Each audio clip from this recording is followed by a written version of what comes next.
Okay, round 16 of the NRL season is now concluded. We've got 11 weeks left of the regular season before finals. It's getting really interesting now. The top four, there is some separation from the top four. And then from fifth downwards, it's very, very close. Everyone's beating everyone. Points differential is going to prove crucial. That's why I think the Dolphins have a very good chance of making the top eight. Their points differential is ridiculous. They lose this weekend, so they're outside the top eight. But that points differential is going to be the difference between making the top eight and missing out, in my opinion. There are some sides going into round 17 in really poor form. There are other sides that are very inconsistent. And then there's some other sides that are in form right now, winning a lot of games, getting a lot of momentum going, and are climbing rapidly up the NRL ladder. So the bye round this weekend, we had three teams with the bye this weekend. That was the Sea Eagles. They're in some very indifferent form right now. I think they needed the bye. The Bulldogs, they're still top of the NRL ladder. I think they probably didn't want the bye, personally, with how momentum was going, but they've got some players out injured, some players suspended. It's a good time to look at their squad and assess where they're at. And the Dragons, another team in different form, where they need results to change quickly, otherwise they're going to miss out on the top eight. So, first match of the weekend was the Tigers-Raiders. The Raiders win 16 points to 12. Tale of two halves. The Raiders were dominant in the first half. The Tigers were struggling. The Raiders kept the Tigers to nil. The Tigers win the second half, but didn't have enough pushback to overcome the Raiders. I think the better side did win, and as a Raiders fan, again, I keep saying this, I am really, really surprised with how well they've done this season so far after 16 rounds. This was not expected. And the Raiders have defied expectations. They're only 2 points behind the Bulldogs now. They're keeping the pressure up on the Bulldogs. So it's going to be interesting. It's going to be, Bulldogs, Raiders. It's going to be I think those two will be the teams that finish first and second. In what order is going to be very, very interesting. Depends on form, but no one expected the Raiders to be this good for this long into the season. Very young team. Their goal line defence, especially in the second half, when under a lot of pressure, wins them the game. I do think the better side does win the game. The Tigers, I keep going on about this, but their form, as in the results, since the Lockie Galvin contract saga and him coming out and saying, I'm not resigning, and how that was handled by his management and the club, their form hasn't recovered. They were very good in this game in the second half, but their form hasn't recovered as a whole, and their season is fast unravelling now. They're only a couple of points outside the top eight, but with how close it is from fifth downwards, 5th to 17th, they need to turn their form around quickly, otherwise their season's fast disappearing from them. Now, the Warriors-Panthers was the second game of the weekend. The Panthers, 28-18 winners away from home.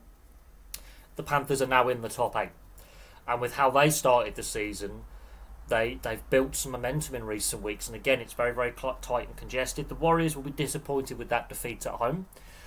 Their away form is keeping them in third overall in the NRL so far. The Panthers, though, they are starting to build some momentum, and if they do remain in the top eight, they are going to be dangerous in finals, should they make finals. But they've given a head start to all their rivals with how poorly they started the season. But this was a much improved performance by the Panthers. They were missing a lot of players from Origin, so this was a much weakened lineup that at the beginning of the season would have lost this game. So this is a big confidence boosting win for a lot of those squad players, those younger players. The Warriors, their home form is starting to become a little bit of a concern. They played better on the road than at home, and that was a game they should and could have won with a stronger available squad that they selected from.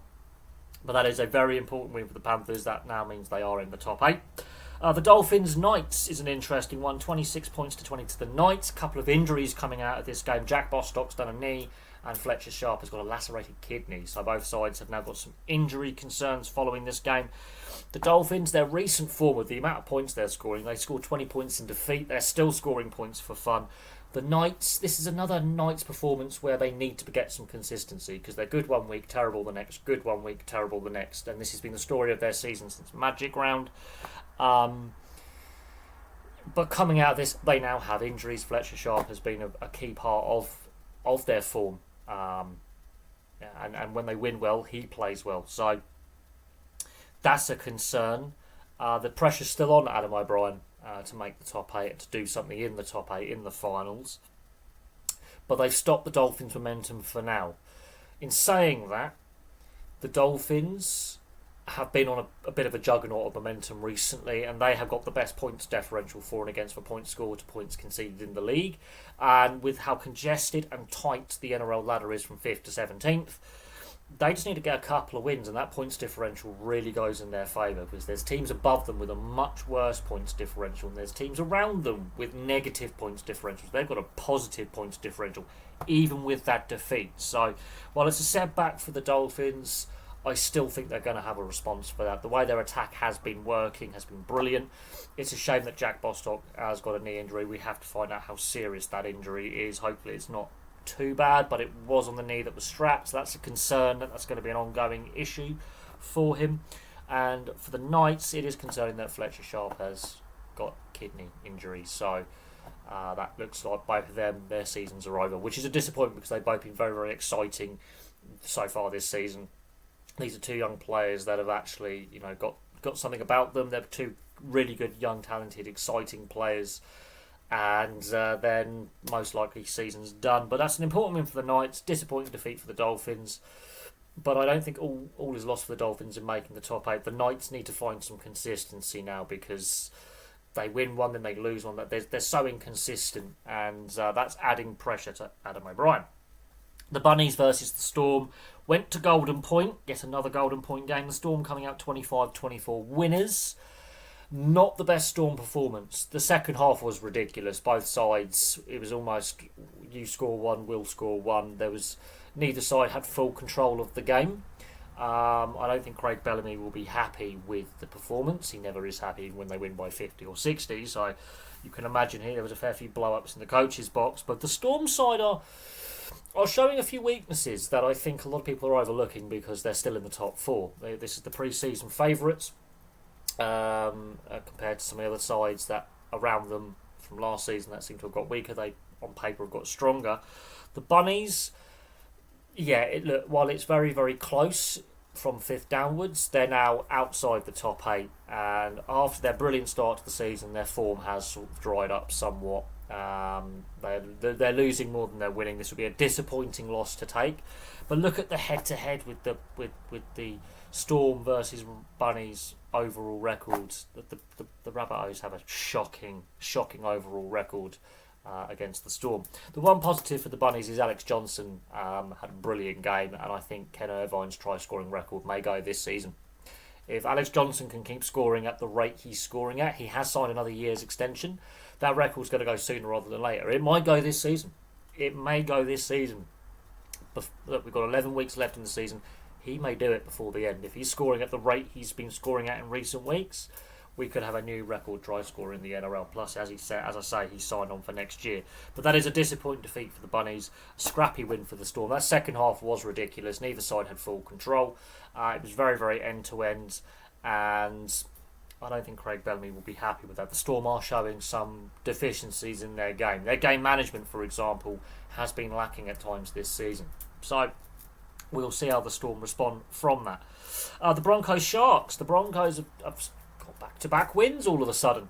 34 points to 28. The Sharks, their form has been a bit concerning in the last month or so. They're slipping down the ladder. Still the top 8 side. The Broncos are back in the top 8.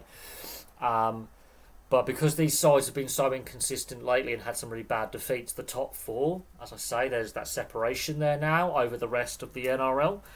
And the Broncos, much like the Sharks, have given their rivals a big head start with the amount of points they dropped and the defeats they've had. Close game, though. Close game. I think it's a fair test of where both sides are actually at. Defensively, both sides are still a bit suspect. Game management, both sides are still a little bit suspect. And in order for one of these two sides to make a grand final or win a grand final, they've got to tighten up defensively. They've got to control the game management a lot better than they actually are, which are clear signs. It was a fun game to watch as a neutral, but both sides were sloppy. And otherwise, a very entertaining game as a neutral, but there was a lot of sloppiness there. And when you're conceding 28 points, that's not going to win you a premiership. When you're conceding 34 points, that's not going to win you a premiership. And both these sides need to improve defensively. Attack-wise, both sides perform very, very well. But even though the Broncos have won a couple of games, their form still isn't premiership winning form. They're going to have to go on a run, I think, to catch up to the top four, because no side in the modern era outside the top four has won the grand final. The Sharks, there's still question marks over, are they contenders? Have they hit their ceiling with the squad they've got? Is Craig Fitzgibbon's message getting across? Is he the right coach to take them back to a grand final? So there's more questions than answers for both sides coming out of that game. The only blowout score was the Roosters dismantling the Cowboys 42 points to 8. The Roosters, again, now in the top 8, considering how their season started with, a heavy, heavy defeat to the Broncos. They suddenly come to life as an attacking force. The Cowboys, however, they're nosediving down the NRL ladder. They are in serious trouble. That's a second heavy defeat in a row. Last weekend they had a heavy defeat, 58 points to 4. 42 points to 8. That is really concerning how many points they are leaking. They've also got the worst points differential now for points scored and points conceded in the NRL. So their defence has fallen apart, their attack has fallen apart. They're finding it hard to score now, and defensively they're all over the place. They are all over the place. And I don't know where the Cowboys go from here. Todd Payton's now been there a while, and there's I think a bit of pressure on Todd Payton to turn this around somehow. He's not one of the coaches that regularly gets mentioned as on the chopping block, like Seabold or Des Hasler, for example. But with the way that their form has collapsed in the last month, and how they've had a very indifferent season anyway, with a poor start to the season, and they've been a bit mediocre, there are some question marks on Todd Payton now and his position, and there's a lot of question marks over their defence. The Roosters, on the other hand, this young, inexperienced side, shorter troops, is showing a lot of fight. They've got a lot of injuries, players missing. They've had a lot of player turnover in the last couple of seasons with key players leaving. They're showing a lot of fight. They're exciting to watch.